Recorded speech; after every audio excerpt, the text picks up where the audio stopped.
welcome to Late Friday with Ven Perp. I am your host, Ven Perp. We are in the lair, one of many that you will see on this show. Uh, First of all, I got to get into the backstory. Some of you know who I am. This is really just going to be a show where we just have a bit of a laugh, talk about whatever's going on that week. Mostly about music, though. I'm about to get into that. My backstory is basically just being a musician for the vast majority of my life. Oh, wait, I toasted and didn't drink. That's probably bad luck, so I had to take care of that. Anyway, the drinking game, by the way, is drink every time I go or like and profanity. All right, so anyway, continuing with the backstory. Started playing guitar when I was around 11 years old. My introduction to music was mostly the radio, whatever my parents were listening to, basically. Thankfully, they had pretty good taste. As you can probably tell from looking at me, I grew up. I came of age in the 90s and early 2000s. And so around 91, when Nirvana broke, I was about 10 years old. Kind of too young to be Gen X. So when the marketing of the time, the grunge this, grunge that, it wasn't necessarily aimed at me. I was a little bit on the younger end. So I guess I'm a millennial, but anyway, been playing music for the better part of 3 decades, mostly guitar. Uh, I have owned basses.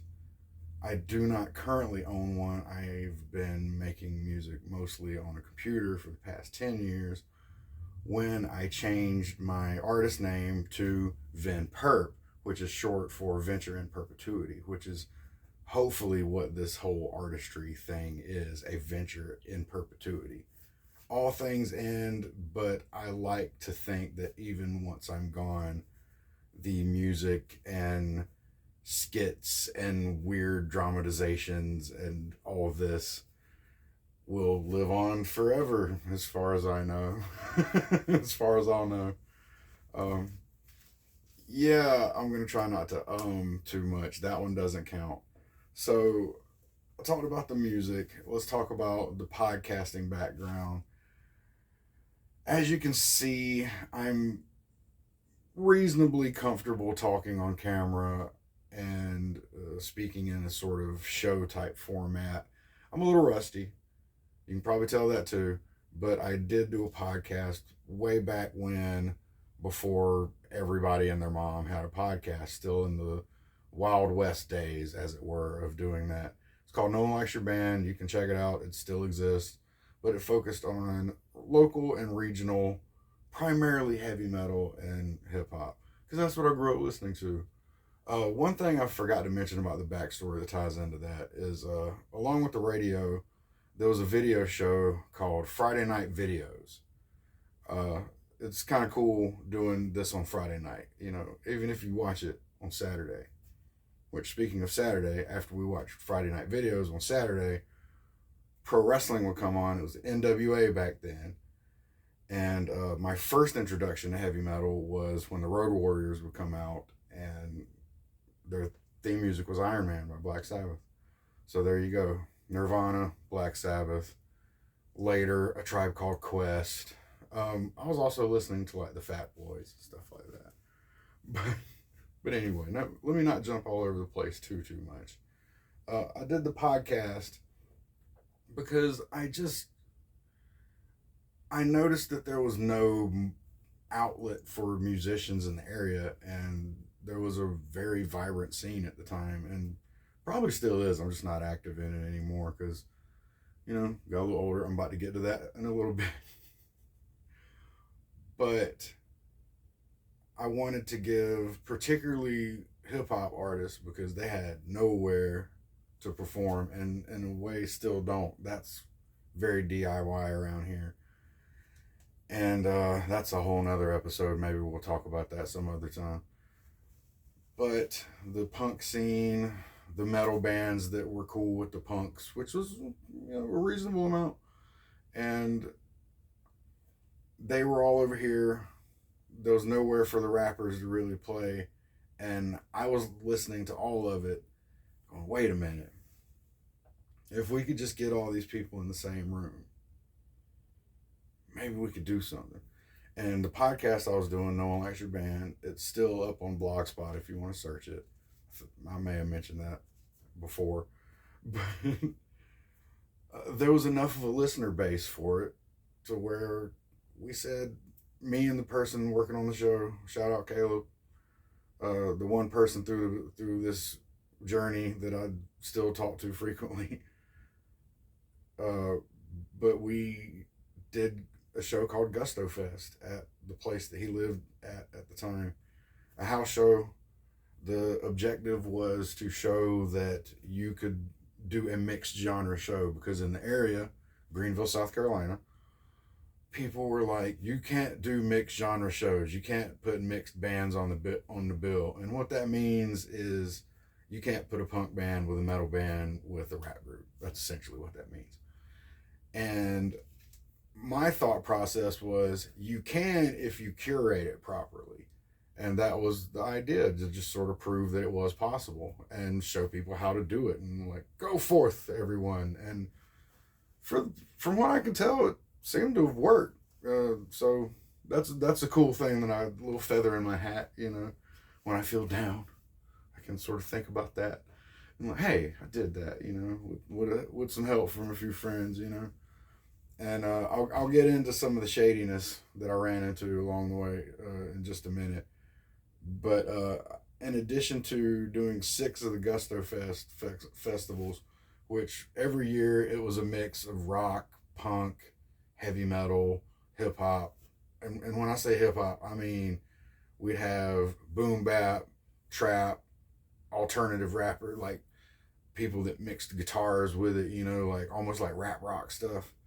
A very eclectic mix of what was going on in the area, mostly in the Georgia, South Carolina, North Carolina area. Primarily stuff that got played on the show. And I helped put together some other festivals for other people. I sort of built a name up for myself in the area, and started encountering some of the more shady elements of the music business. And a lot of it was my own naivety, I would have to say. I had heard, don't go into music expecting to make friends, but the way everyone moved was very friendly. So I sort of found out the hard way that a lot of people were only coming around because I was popping in the city, for, excuse the vernacular, but I had a brand that was hot. So people came around, and when I decided to focus on my life and my art and getting this place that I'm standing in now, connections got severed, got into other ventures like pro wrestling, and that wound up being a thing. And I really discovered the hard way, like I said, that, like people have said a million times before, it's not a very nice business. I've put together memorial shows, and those were shadily put together, not through my doing. That's a whole nother story. People have taken credit for things that they didn't actually do. People have, lied by omission. People will gas you up and say they're going to give you money and then not give you any money when you do the show or whatever. And this is something that happens for musicians stand-up comedians, pro wrestlers, you know, like if you do any form of live entertainment, you might run into a shady person, and it kind of is what it is. It comes with territory, and that's the main reason why people say if you're gonna do this, you have to do it because you love it. That's why I'm standing here in my laundry room doing a late night show to presumably no audience. I mean, you know, 6 people high. It's no audience, you know what I mean? But that's sort of what what gets us down as performers. Sometimes we have these false perceptions of the work that we're doing not making any kind of impact whatsoever, and then we go, oh, what's even the point? And I often have to remind myself, like, man, you tripping, you know how shady and how messed up the music business can get. You know, people people get diddled on the way into the party just to check how their check their diddleability. Like it's a there's a lot of cocaine, there's a lot of ecstasy. I think I'm deep enough into the video to not have to use euphemisms. A lot of drug use. That's why a lot of people have wound up dying because health problems, complications from drug use, overdoses, etc., etc. Mental health issues. It happens, and it's very unfortunate. And I myself I have friends who are no longer in this realm. And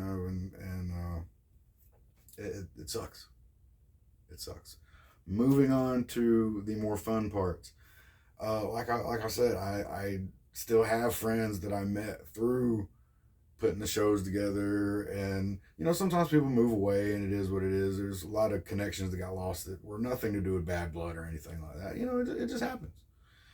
And but there are a couple people at least that I still talk to on a fairly regular basis, and I've done music projects with, and we're still friends.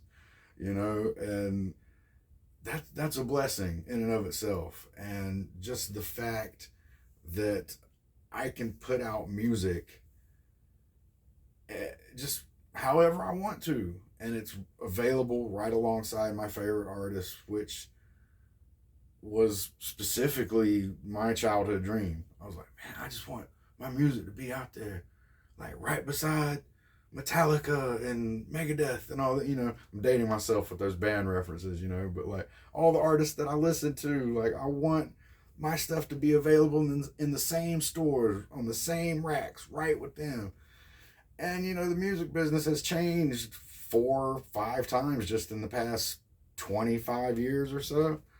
So for all intents and purposes, now my music is in the same stores as them. It's just not necessarily a physical store. I don't have a nice vinyl to hold up yet.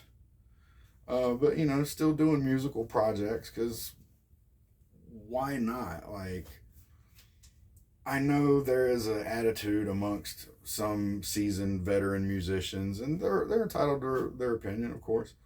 Don't bother starting a band. Don't try to do this touring musician thing. And I mean, I get it. It's super hard, super frustrating. I didn't even get into the tip of the iceberg, as they say, with all the dark and shady stuff, because I'm trying to keep it positive, man. I'm trying to keep it light on this first episode of what is hopefully a weekly thing for a long time.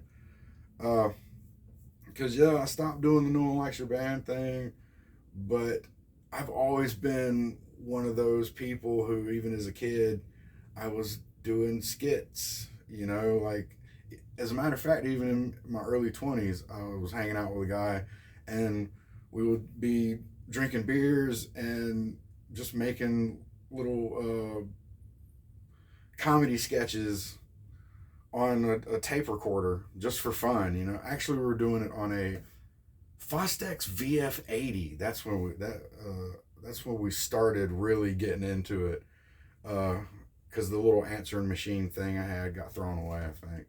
But anyway, let me not ramble too much. But I guess I sort of, just like with the starting a band thing, I can't stop doing this stuff. It's just in me to, even though I'm not a very extroverted person, I still have to have some sort of creative outlet where I can just kind of bullshit a little bit, and another where I can make music. And people have been bugging me to do a podcast again for a long time, so we're just gonna try it like this. Uh, the reason why I keep going though, even though it seems like there's no point, other than, like I said, why not? It's just, I guess the ego part is wanting to leave a lasting impression, and not to get too deep into the psychology, but growing up, my guitar playing was one of the only things I really remember getting praised for. And I'm not just talking about parents. I mean, like, anybody in general. People would just go like, wow, man, you can really play guitar. So I think that's why I've been chasing the music thing, because that external validation, like kind of like the plot to the movie Precious, you know what I mean? But my upbringing, thank God, wasn't like that. Uh, and so my thoughts on the content generation that we're in right now, I don't like it as much as anyone else, really. I think I worded that right. But I'm not really a fan. But you see I'm here. It's sort of a means to an end. But at the same time, like I said, when I have time to do stuff like this, and just mental energy wherewithal to do things like this, I really don't mind. It can be fun, and maybe this can turn into something where I'm sitting here with a guest, and there's a musical guest at the end that isn't just me.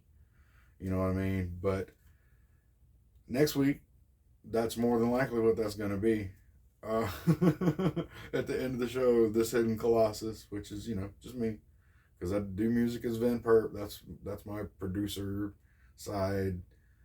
It's more, I guess, associated with hip hop, but it's sort of transitioning into straight up instrumentals. Like, I admire artists like The Alchemist, who, hey, I'm making craft beer. You know what I mean? Speaking of beer, cheers.